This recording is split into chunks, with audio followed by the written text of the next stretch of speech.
Right then people, this is a patch for any of you guys who are wanting to fix a hole. You got a hole in the wall and you want to tidy it up.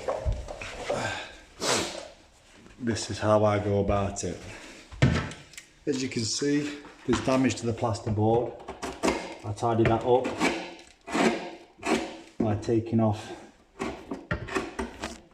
any of the bits that could come through the finished wall.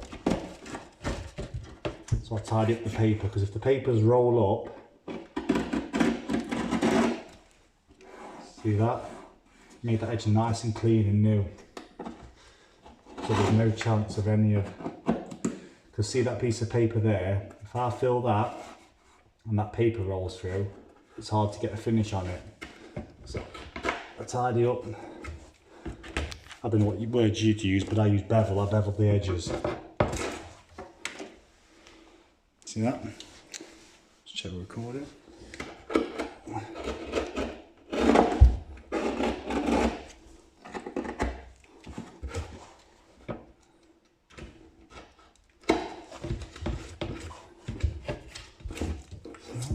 Tidy that up. Okay.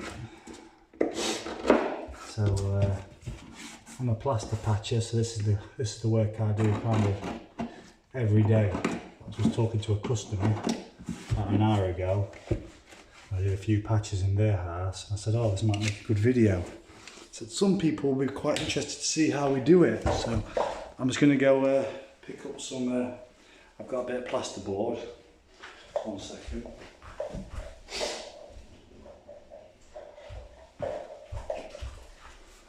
I'll just pause it. Okay, so I've just been to get a piece of plasterboard. So now I'll just measure it up roughly. It ain't got to be perfect because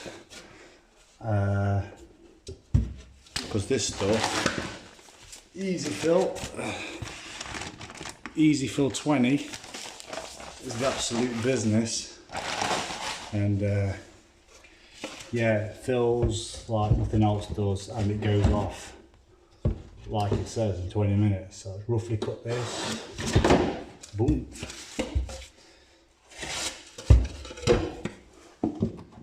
Roughly to fit. Okay. It's just to bulk out the hole really, because the easy fill does the rest of the magic. So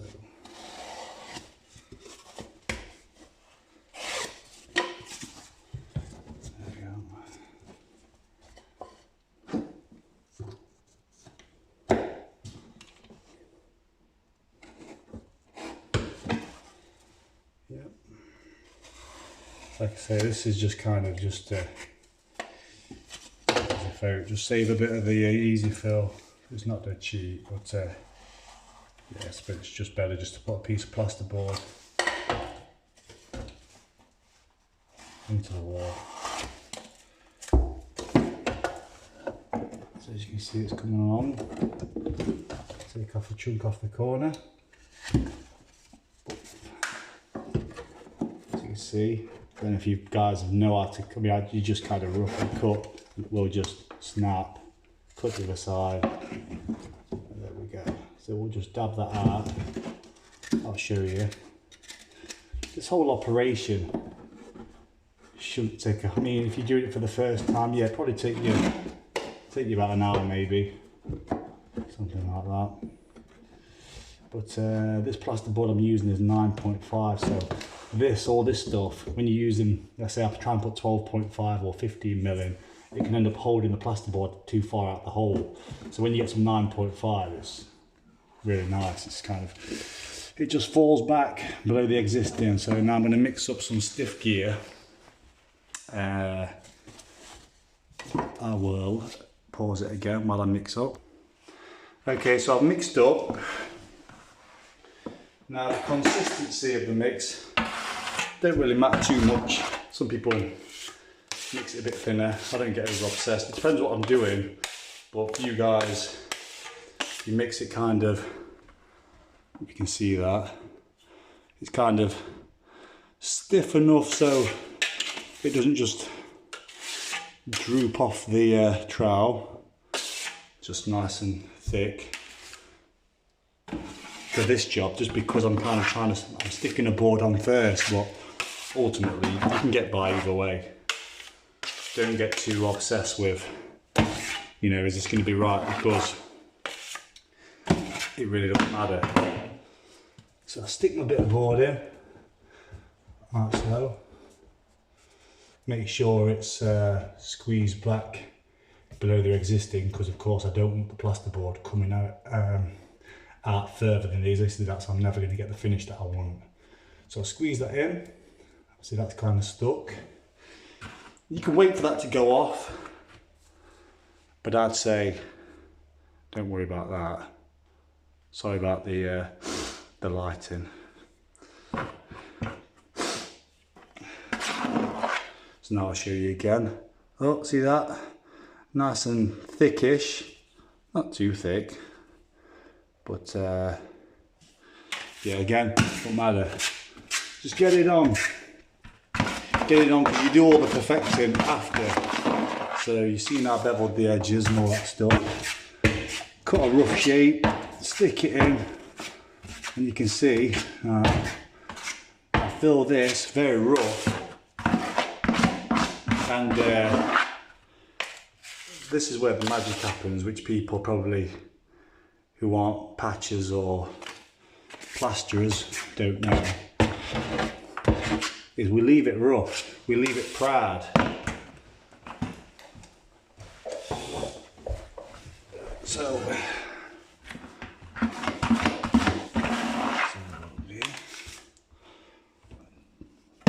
get the lighting on, should we try a bit of that?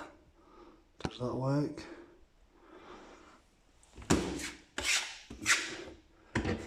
So I'm going to probably leave this roughly around about 5mm proud. Again, don't overthink it. Might be 4mm, might be 6mm, might be 2mm. As long as it's a bit proud, it gives me something to work back, because I'm not going to sand this back. I'm just going to simply wait for it to go off. And what I mean by go off is stiffen up and go hard. And then all I'll do is I'll scrape it back to a flat finish. We take that light off, I don't know if that's helping. Is that better?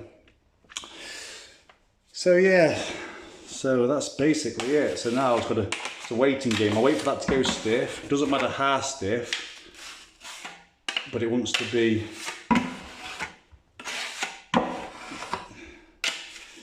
probably that stiff that probably scares you. Think, oh no, I've done it wrong, I've messed up. Now I'll kind of try and give you a demonstration on how stiff.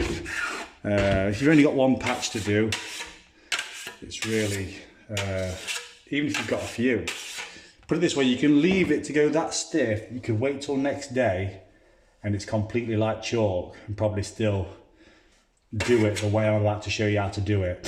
So don't go, oh, I've left it too long, I've messed up. You haven't. But seeing as I've only got this to do in this house, I'm just going to sit here. I'll put it on pause till it stiffens up. Now I've accelerated it because I've got this, what I call the Joe's cream.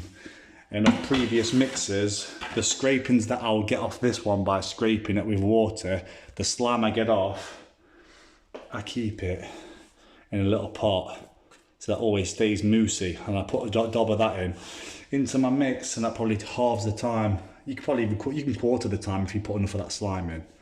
But I can feel this going already, and it's only been probably 5 minutes. So another couple of minutes, I'll probably shave the bulk of it off just to make it less shaving later, and then probably in like 4 or 5 minutes we'll sponge the edges, get them clean.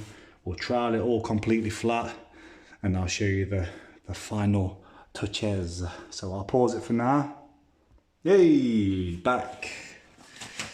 So we're obviously waiting on this one patch, so we've got a little bit of time to do a little bit of fettling. Instead of doing it after, I can do it now. So I'll just, while this is stiffening up, you see it's stiffening up nicely. It's got like a very firm move, so I'm just going to wipe the edges down could do this after, just scrape this off after, but while it's going off, it just makes it a little bit easier to tidy this up.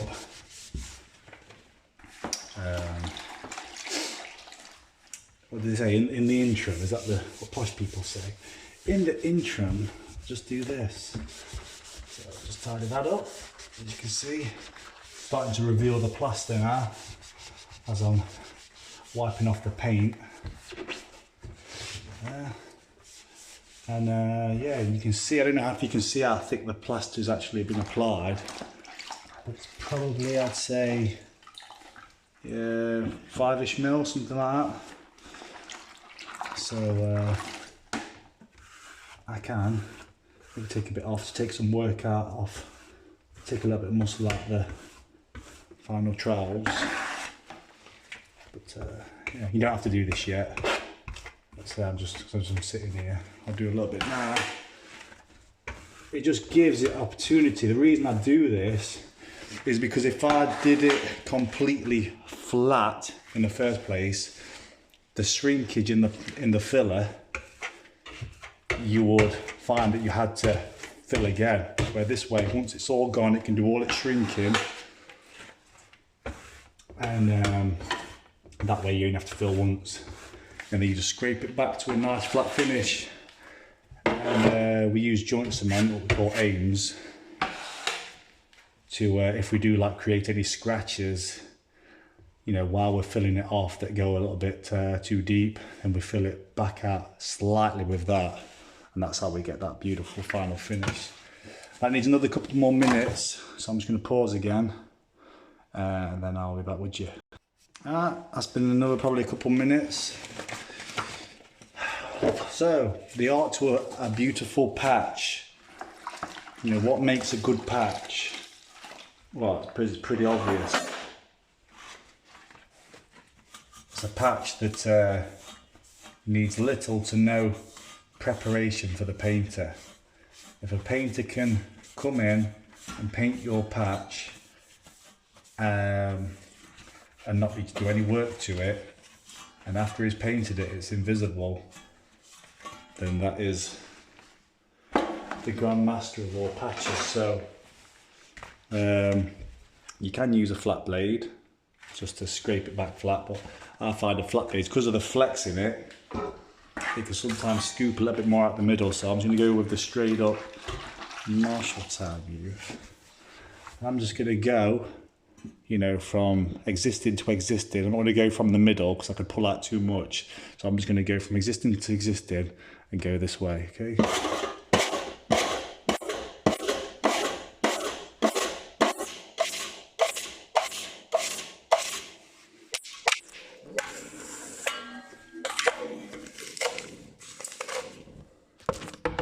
That's a bit of a technical difficulty. Let's get you back on there.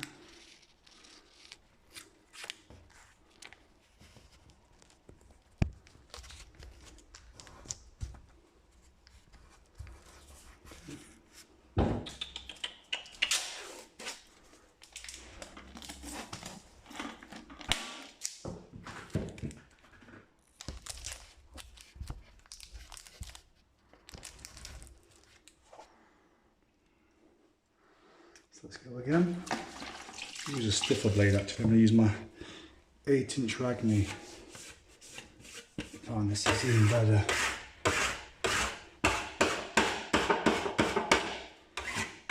You can see the hole showing itself now. So,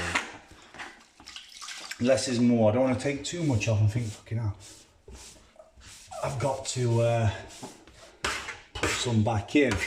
The filler we use to put back in is only going to fill like a fraction of a mil. It's not going to put back a whole lot of material, so yeah, just nice and lightly take it back.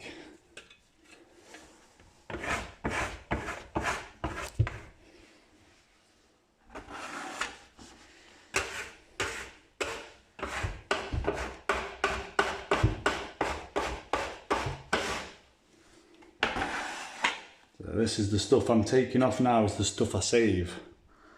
You can see that on my sponge, that's the soft moussey stuff. So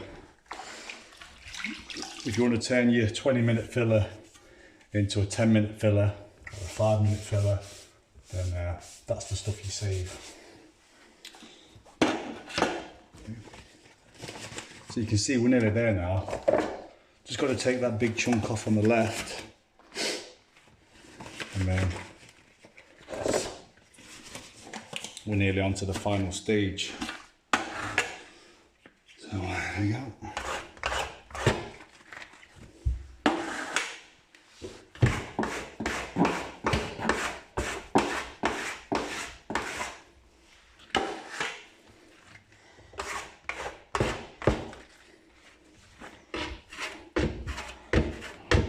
I'm always trying to go off some of the existing.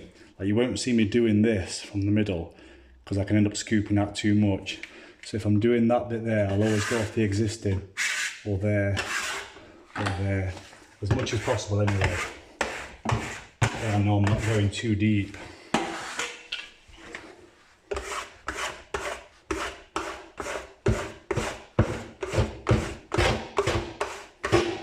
But you can see how I'm just revealing more and more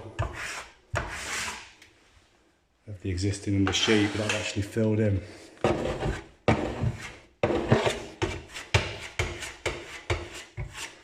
Just a bit of filler now.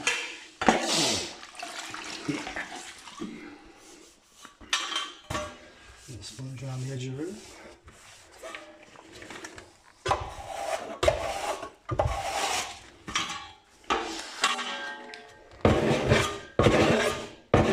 Voila. And there she is, in all her glory.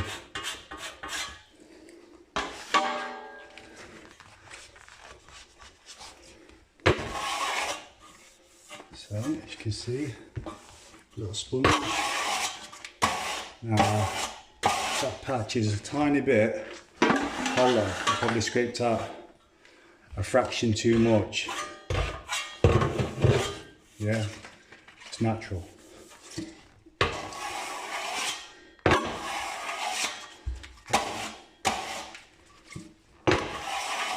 But it's fine, because some people would just leave it there, especially with the space that I'm in. There's no need to go crazy. But you can see the entire shape now, and I cannot feel the edge. I can slightly. So that's good enough probably, but I'm not going to leave it like that, never do. Well, I very rarely do.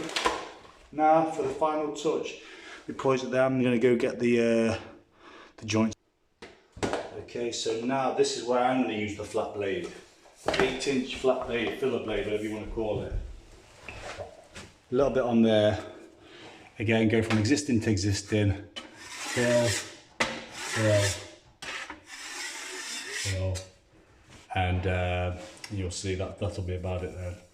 All we'll do then is simply sponge the edges. There we go. I should do that. Take that on. As you can see.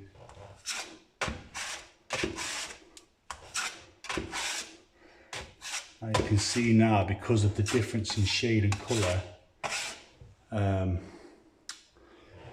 you can see the high spots, the low spots.